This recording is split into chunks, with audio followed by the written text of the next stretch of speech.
بسم اللہ الرحمن الرحیم۔ السلام علیکم میرے معزز ساتھیوں، کیسے ہیں آپ سب؟ امید ہے آپ سب خیریت سے ہوں گے۔ تو ساتھیوں، میں نے اپنی پچھلی ویڈیو میں آپ کو بتایا تھا کہ داؤد علیہ السلام نے جالوت کو قتل کر دیا تو اللہ تعالیٰ نے خوش ہو کر انہیں فلسطین کا بادشاہ بنا دیا تھا اور انہیں نبوت سے بھی سرفراز کیا تھا۔ آج میں آپ کو اپنی اس ویڈیو میں بتاؤں گی کہ آخر یہودی مسجد اقصیٰ کو کیوں شہید کرنا چاہتے ہیں اور وہ کیوں فلسطینی مسلمانوں پر حملے کر رہے ہیں، ان کو شہید کر رہے ہیں، اور آخر ہیکل سلیمانی ہے کیا، اس کی حقیقت کیا ہے۔ تو ساتھیوں، شروع کرتے ہیں کہ بیت المقدس مسلمانوں کا قبلہ اول ہے۔ یہاں پر نبی صلی اللہ علیہ وسلم نے تمام انبیاء کرام کی امامت فرمائی تھی اور سفر معراج کا آغاز بھی یہیں سے کیا تھا۔ دوسری طرف یہ جگہ یہود و نصارہ کے لیے بھی مقدس ترین ہے، کیونکہ یہودیوں کے مطابق حضرت ابراہیم علیہ السلام نے اپنی بیٹی کی قربانی جو پیش کی تھی وہ اسی جگہ کی تھی، اور ہیکل سلیمانی اس کی تعمیر بھی یہیں پر ہوئی تھی۔ واقعہ کچھ اس طرح سے ہے کہ جب بنی اسرائیل کو اللہ تعالیٰ نے ہدایت دی اور انہیں تابوت سکینہ عطا کر دیا، جو کہ میں نے پچھلی ویڈیو میں آپ کو بتایا تھا کہ ان کو کس طرح سے تابوت سکینہ ملا تھا۔ تابوت سکینہ ایک صندوق ہے جس میں حضرت ہارون علیہ السلام اور حضرت موسیٰ علیہ السلام کی استعمال کی چیزیں تھیں، یعنی ان کا عصا اور ان کے کرتا وغیرہ۔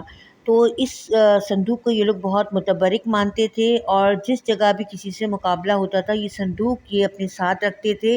اس کی وجہ سے انہیں ہر جگہ فتح حاصل ہوتی تھی۔ جب داؤد علیہ السلام کو اللہ تعالیٰ نے بادشاہت عطا کی تو انہوں نے اس تابوت کی حفاظت کے لیے ایک ہیکل کی تعمیر کا ارادہ کیا۔ بعد میں ان کے بیٹے سلیمان علیہ السلام نے اس ہیکل کو مکمل کیا۔ ہیکل سلیمانی ایک طرح سے عبادت خانہ تھا، جیسے ہماری مسجد ہوتی ہے، اس طرح ہی یہودیوں کا بنی اسرائیل کا عبادت خانہ تھا۔ یہ بہت ہی عظیم الشان اور مضبوط ہیکل تھا جسے جنات نے سلیمان علیہ السلام کے حکم سے تیار کیا تھا، اور اس ہیکل میں جہاں آپ عبادت کرتے تھے وہیں اس تابوت کو رکھا گیا تھا، اور عام شخص کو وہاں پر جانے کی اجازت نہیں تھی۔ سلیمان علیہ السلام کی وفات کے بعد بنی اسرائیل نے پھر سرکشی شروع کر دی اور اللہ کے نافرمان ہو گئی، جیسے کہ اللہ کے قانون کے مطابق ان پر پھر دوبارہ سے عذاب آ گیا، اور 500 قبل مسیح میں بخت نصر نے یروشلم پر حملہ کر دیا اور ہیکل سلیمانی کو تباہ اور برباد کر کے رکھ دیا، اور پورے شہر میں خون کی ندیاں بہا دیں اور لاکھوں یہودیوں کو سر عام قتل کر دیا۔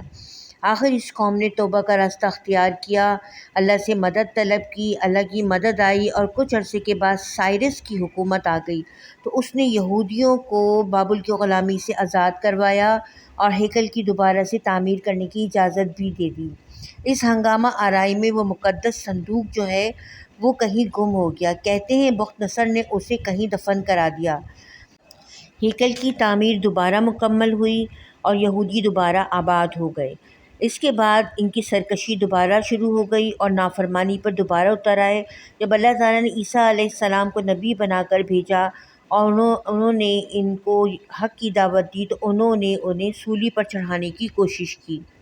تاریخ دوبارہ دہرائی گئی اور قانون الہی کے مطابق ایک اور ظالم بادشاہ ان پر قہر بن کر نازل ہو گیا، جسے تاریخ ٹائٹس روم کے نام سے جانتی ہے۔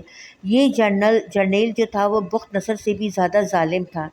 اس نے یروشلم سے یہودیوں کو کیڑے مکوڑوں کی طرح صفایا کر دیا، اور بچے کچے جو یہودی تھے وہ یروشلم چھوڑنے پر مجبور ہو گئے۔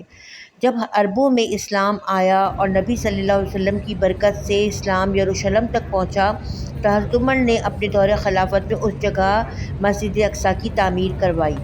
ہزاروں سالوں تک یروشلم مسلمانوں کے اختیار میں ہی رہا اور تمام مذاہب کے لیے یروشلم کا دروازہ ہمیشہ کے لیے کھل گیا۔ آخر کار 19ویں صدی کے وسط میں جب دوسری جنگ عظیم ہوئی تو امریکہ اور برطانیہ کی سازش سے یہودیوں کو دوبارہ وہاں پر بسا دیا گیا اور عربوں کو ایک نہ ختم ہونے والی خانہ جنگی میں جھونک دیا گیا۔ آج یہ یہودی ریاست قبلہ اول کو شہید کر کے اپنے اس ہیکل کو دوبارہ تعمیر کرنا چاہتی ہے، اور ان کا خیال ہے کہ جب اس پر سٹار آف ڈیوڈ یعنی داؤد علیہ السلام کا ستارہ جب اس پر چمکے گا اس ہیکل پر تو ہم کامیاب ہو جائیں گے۔ جو ان کے جھنڈے پر ستارہ بنا ہوا ہے وہ اسے داؤد علیہ السلام کا ستارہ سمجھتے ہیں، اور وہ ان کا نشان بھی ہے۔ اور اس کے علاوہ وہ تابوت سکینہ کی بھی تلاش کر رہے ہیں۔ ان کا نظریہ یہ ہے کہ بخت نصر نے تباہی کے وقت ایک مقام پر تابوت کو دفن کروا دیا تھا اور اس جگہ آج مسجد اقصیٰ کھڑی ہے۔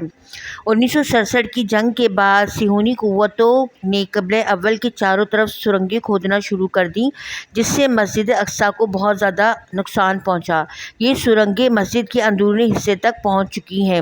یہودی عقیدے کے مطابق جب وہ ہیکل کو دوبارہ تعمیر کریں گے تو اس کے دیوار میں سے ایک شخص ظاہر ہوگا جو ان کا مسیحا ہوگا، اور دنیا میں دوبارہ غالب ہونے کے لیے مسیحا کا آنا ضروری ہے، اور حدیث کی روح سے وہ کوئی اور نہیں ہوگا، وہ دجال ہوگا۔ اگر ساتھیوں آپ کو میری ویڈیو یہ پسند آئی ہو تو لائک کیجیے گا، شیئر کیجیے گا، اور ابھی تک اگر آپ نے چینل کو سبسکرائب نہیں کیا ہے تو چینل کو سبسکرائب بھی کیجیے گا۔